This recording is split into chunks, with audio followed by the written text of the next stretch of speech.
shiny, you gotta take your pants off. All right, Dare. If this Cottony is shiny, I'm gonna take my pants off.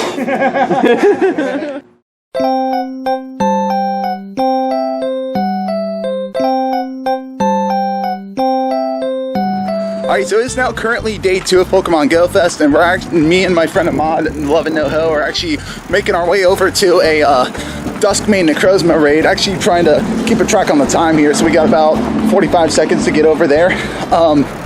But I actually ended up deciding not to film the rest of day 1 because I actually came down with a heat stroke yesterday.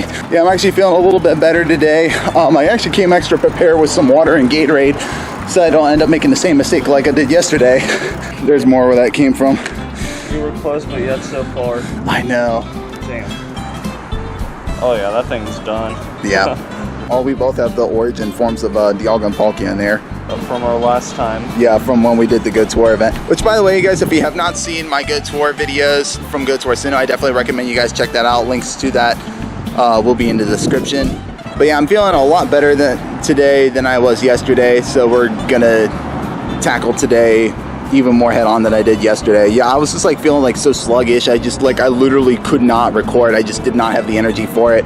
I even let my auto catcher do all the work for me just because I just was not feeling that well. And even if there was like a shiny or something I missed, I think I would have been better taking my chances using the auto catcher than just like trying to do it myself. But anyways, I'm actually gonna go ahead and dive into the research here. So we've got this new research for day 2, and I'm also still working on the research from day 1, which I'm actually going to go ahead and do first. Boom, there we go. So we just powered up my Trakin 4 more times and got that power up there. Power this up 10 times. Boom, there we go. So that's all my power-ups there. So now we can go into the research and claim our rewards. We'll also do the part 1 of this as well. Got a rock ruff on the research, not shiny though. Then we're going to claim this reward. Yeah, so I'm actually on part 5, but like I said, I just did not have the energy yesterday to continue filming, so I ended up doing some of the research on my own off screen because of how bad I was feeling. But we're gonna go ahead and claim this set here, and I think this is where we get Marshadow from, so we're gonna go ahead and get that. Yep, this is definitely Marshadow. It has to be. Oh yep, it definitely is. Watch, I bet he's gonna come out of the ground here. Nope, it's gonna come out from behind the rock.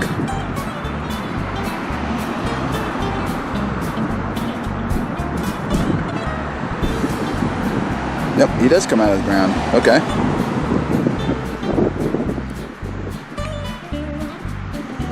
Cool. Alright, time to catch this thing. Oh, like all the other special mythicals, I don't get to use berries on it, so I have to hope I get a decent throw on it. Oh, got a great throw on it. Cool. There we go. I just got Marshadow. Let's just go ahead and check and see. Oh yeah, that's right. Dex entry. New Dex entry on Marshadow. Part 6 of the research. So there we go. All the stuff is completed automatically, so that's pretty cool. We just finished this off right away. Get some Marshadow candy stickers and a special pose. And now I can also complete set 1 of the new research that we have here. So now we're going to go ahead and get into the next set here, and this is where we choose a path. So I'm deciding either between a Molga, Crabrawler, or a Ducklet. I already have a shiny Ducklet. I could definitely use one more. So if I can get another shiny Ducklet, then I think it's going to be worth it. So I think that's what we're going to do. We're going to do Ducklet. So we have to catch 7 Ducklet, power up a Pokemon 8 times, and evolve 9 Pokemon. Wow, evolve 9. I mean, it's easy enough, but dang, that's a lot. We got a Ducklet right here. It's not shiny, but we're catching it though for the research. And plus, I think of all the 3 Pokemon available, I think Ducklet actually has the easiest catch rate. Oh, let's see what we get out of these 7 eggs. Corsola, and next one is a Molga. Okay. Alright, so I actually just got lucky and found my second shiny Hoot that I need to complete the family, but this is actually a normal sized one, so even though it's a 27 CP, I'm just going to use a Golden Raz and an Ultra Ball because I really want this. Oh wow, critical catch too. So there we go, we just got the shiny Hoot. Let's check. I really wanted the shiny Hoot so bad because it reminded me of Ash Ketchum because he has a shiny Noctowl in the anime series. Yeah, that's true. Oh, a shiny Phantom. Cool. It's my second one too. Heck yeah, let's go. Ooh, actually pretty good. Dang. Alright, so in the midst of doing some more raids and such, I actually got lucky and found my first ever shiny Tyrunt. So we're actually using a Golden Raz and an Ultra Ball to secure this catch. And there we go. Nice. Actually, I love the blue on, and the blue on the Tyrunt's actually really cool. So let's go ahead and check its stats real quick and see. It's really not that good, but hey, it's a shiny. It's my favorite of your bloopers when you were were at the pub and then the CO2 tank. Yes, the CO2 tank. Yeah, I was literally just like sitting, trying to like make a video, talk about like what was going on in the event, and then all of a sudden the CO2 tank just went off, and I'll actually insert a clip in this video here.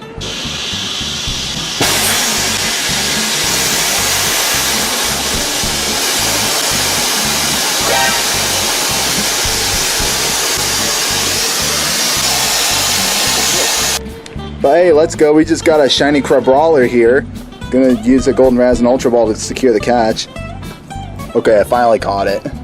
Already? Dude, it was taking so long. I was like, I was afraid of it either breaking down running or my phone crashing, one or the other.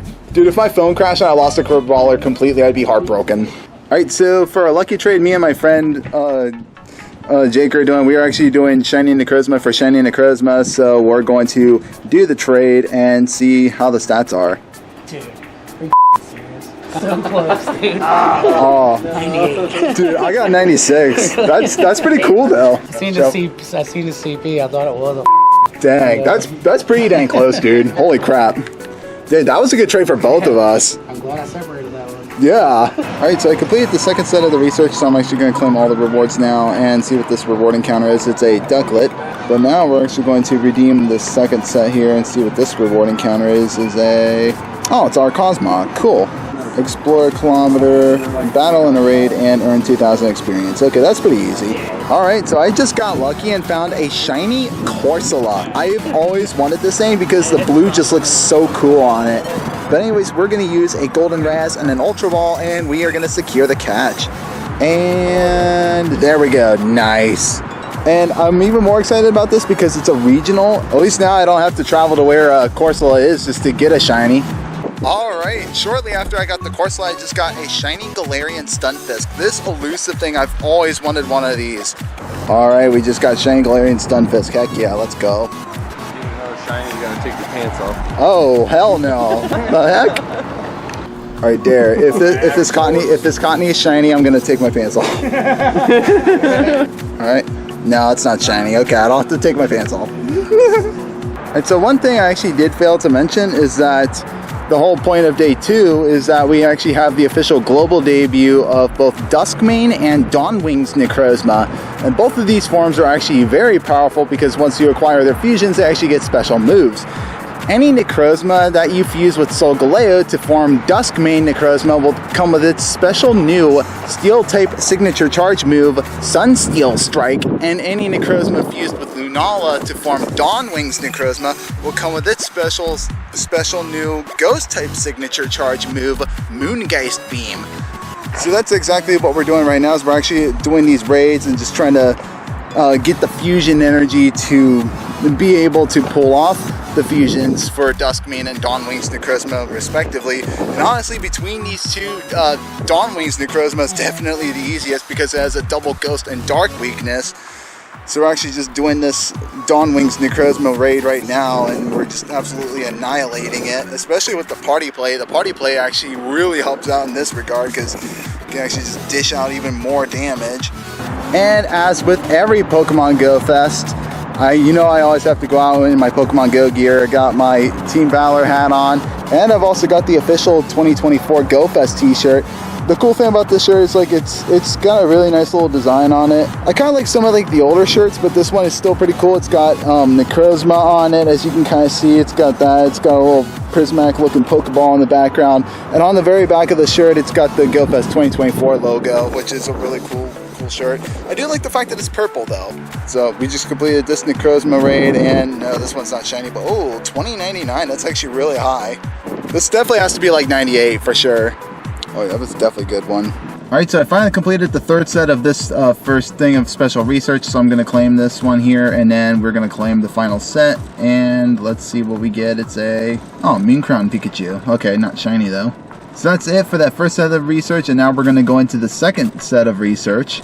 So we have to explore another kilometer, complete 2 field research tasks, and spin 10 Pokestops or gems. Fortunately, I already have 2, or actually I have a full thing of like field research tasks here automatically already complete, so I can just redeem these. Alright, so I finally completed the first set of the research here, so I'm going to claim all these rewards and get the reward encounter, which I'm pretty sure, if I saw correctly, is actually going to be a Necrozma, so we're going to get this. Yep, it is Necrozma. But getting into the second set, okay. This is where we get to choose our path, and this is what gives us either Solgaleo or Lunala. Since I already have Solgaleo though, I'm going to go for Hidden in the Umbra path, and this is what will give me Lunala, so I definitely need Lunala so I can create the Dawnwings Necrozma fusion. Earn 800 Stardust, earn 800 experience, and catch 8 Pokemon. So we'll breeze through this really quick. Alright, so we now completed the second set, just like that. Now I'm going to claim all the rewards and then get the reward encounter here. Let's see, I think this is what gives us Lunala. Nope, it's Jangmo-O. Never mind. So getting into the next set, we have catch 20 Pokemon, battle in 5 raids, and win 3 raids. Alright, so in the course of doing raids, I ended up coming across a 2104 CP Necrozma. The last one I got was like 2099, and that was like a 98%, so I'm almost certain this has to be Hundo. So let's see.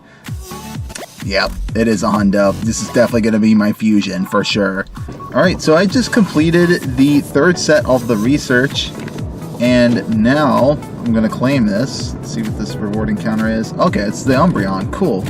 And then we're going to redeem the third set here, and I'm pretty sure this is what gives us Lunala. It has to be. It is Lunala. Oh wow, it's all the way out there. Dang, it's way out there. My gosh. There we go, we finally got the Lunala. Let's go ahead and take a look at its stats. Oh yeah, right. Dex entry, new Dex entry on Lunala here.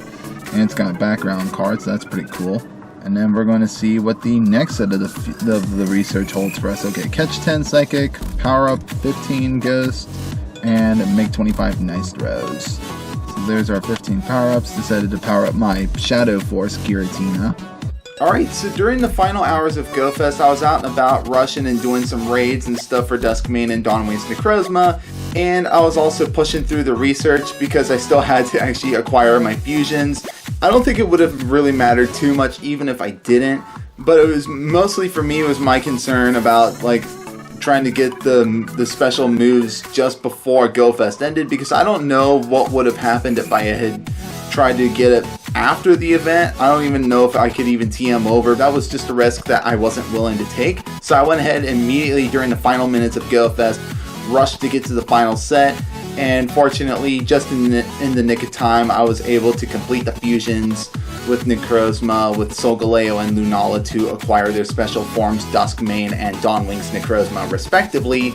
And now I have them both with their special moves. I ended up fusing my Hundo Necrozma with my Solgaleo to create Duskmane Necrozma to get it with Sunsteel Strike, and I fused my lucky shiny Necrozma, that's a 96%, with Lunala to form a good shiny 96% Dawnwings Necrozma with Moongeist Beam.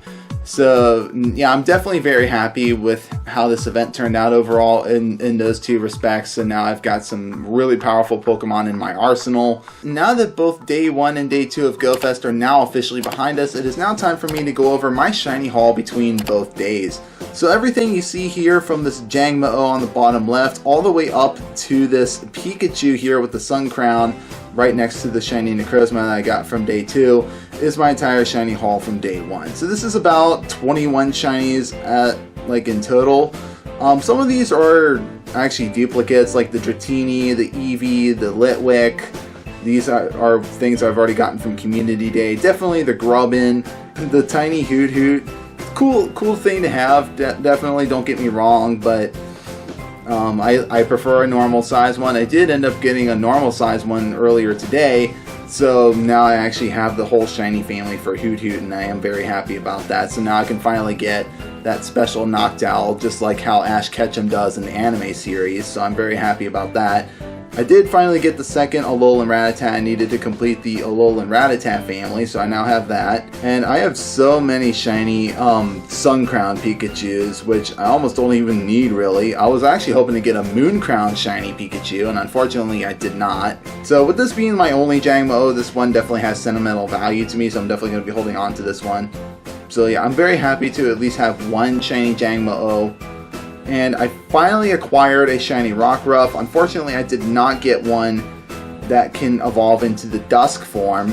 And obviously everything from this 2037 CP shiny Necrozma all the way up to this final Sun Crown shiny Pikachu is my entire shiny haul between both days. So obviously this is a grand total of 40 shinies. And with this, I am actually happy to say that I have acquired at least one shiny each of Tyrunt and Amara. I was hoping to get at least one more of both of them to have the families, but I did get another shiny Phantom because I actually acquired one from the Time Research during last year's Halloween event. So now I have the shiny family for that. I did get a shiny Corsola. This is also something I'm very happy of. Now I don't have to go to the respective region to acquire this. And I also got a shiny Galarian Stunfisk, which is something I've been chasing after for some time now. Even out of the eggs, I just really wasn't having any luck. And I also got two shiny Crabrawlers, which I'm very happy with because now I have the family for that. And last but not least, I also got the entire shiny family for Ducklet, which is definitely something to be proud of too. And so now that I'm done talking about my shiny haul, it is now time for me to offer my personal analysis on Marshadow, Necrozma, and its two forms, Duskmane Necrozma and Dawnwings Necrozma, and their overall performances in Pokemon Go, and what exactly their special signature moves will do for them. Starting off firstly with Marshadow. Marshadow, in my opinion, is kind of unique because it's actually got a pretty versatile move pool. It's got Sucker Punch, Poison Jab, and Counter for fast moves. Obviously, Counter is going to be the most ideal for Marshadow because it does have stab capabilities. And for charge moves, it's got access to the punch moves such as Ice Punch, Thunder Punch, and Fire Punch, as well as Rock Slide and Close Combat. Close Combat's obviously going to be the best for it because, again, stab. But in terms of the raid aspect of the game, I wouldn't recommend using Marshadow that much just because Close Combat's really not that great.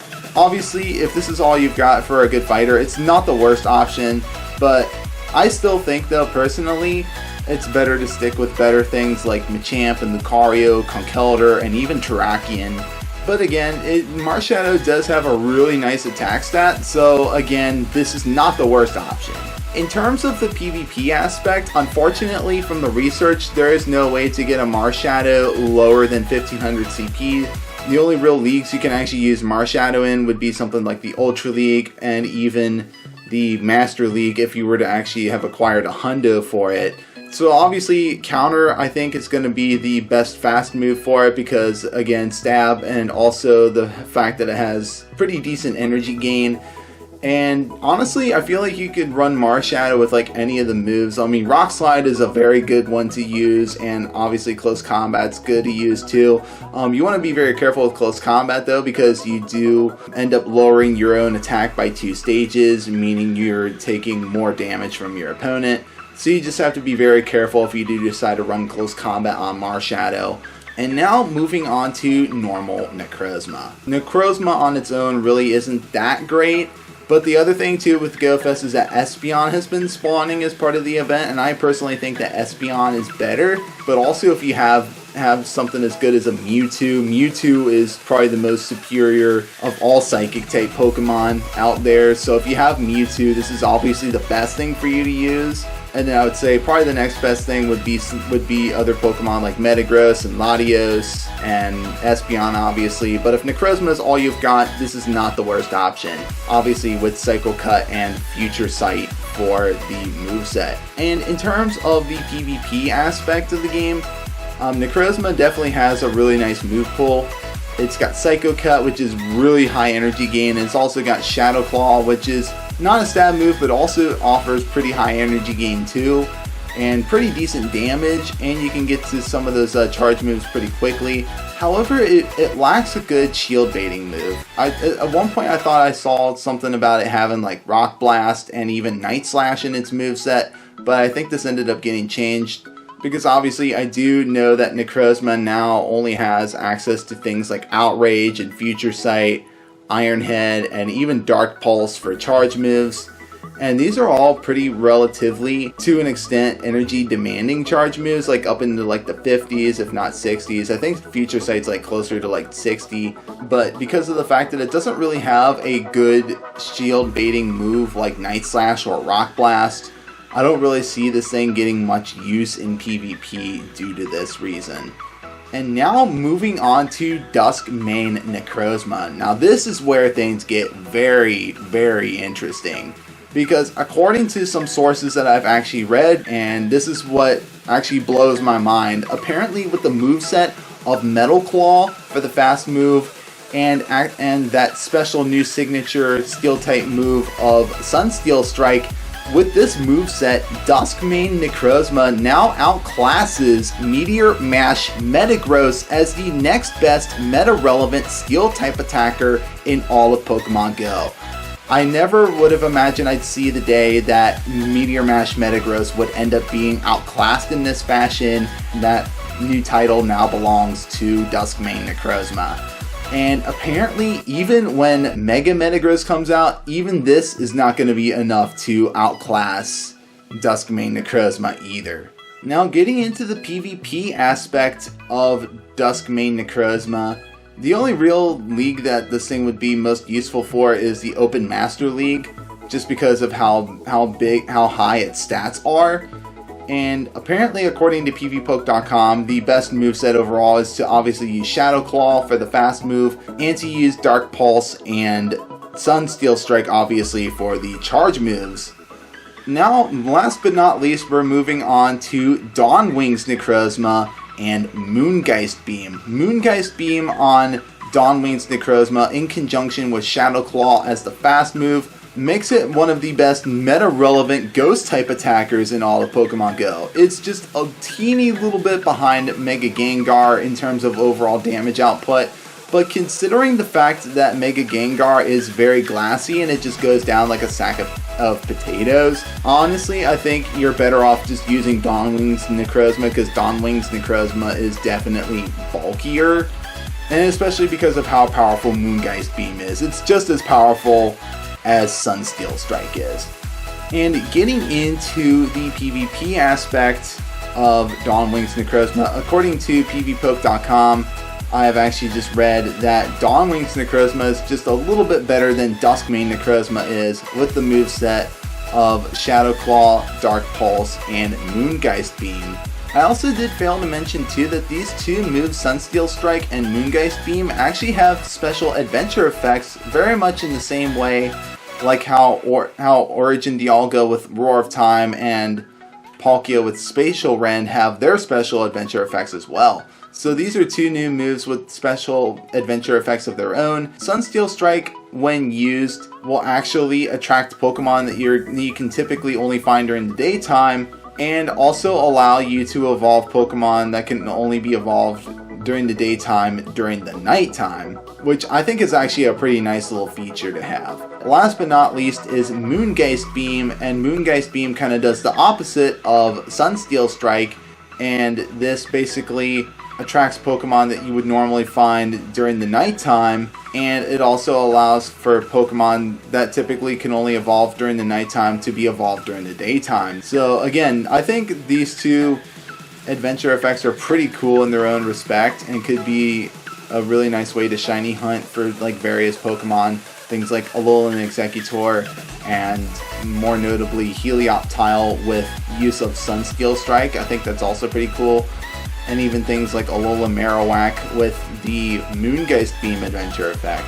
So now that I'm done talking about my personal analysis on these Pokemon and their respective adventure effects, it's now time for me to finally share my opinion on this year's Go Fest as a whole. There was definitely a lot going on for day one, and that's how me and some of my friends actually kind of felt when we were going over this, not gonna lie.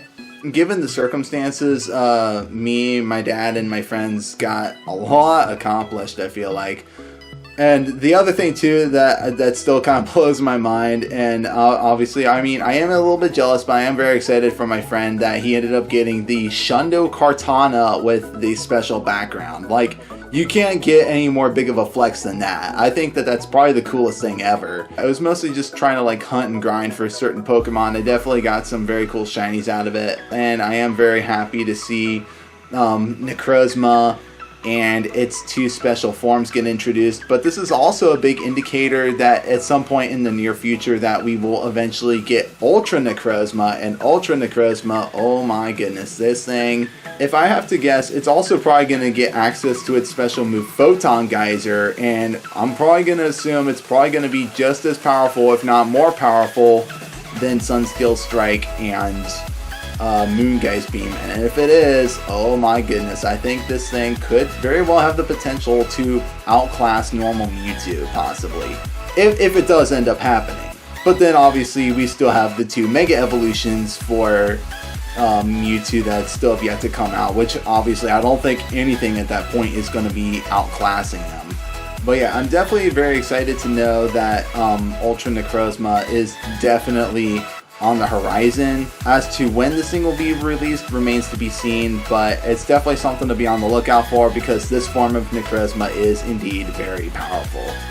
And I'm also very excited about taking advantage of these 2 new special adventure effects. I definitely am more of a fan though of the Roar of Time and Spatial Rend adventure effects, but I'm also curious to see what more kinds of adventure effects could potentially be released in the future. So I'm definitely on the lookout for those.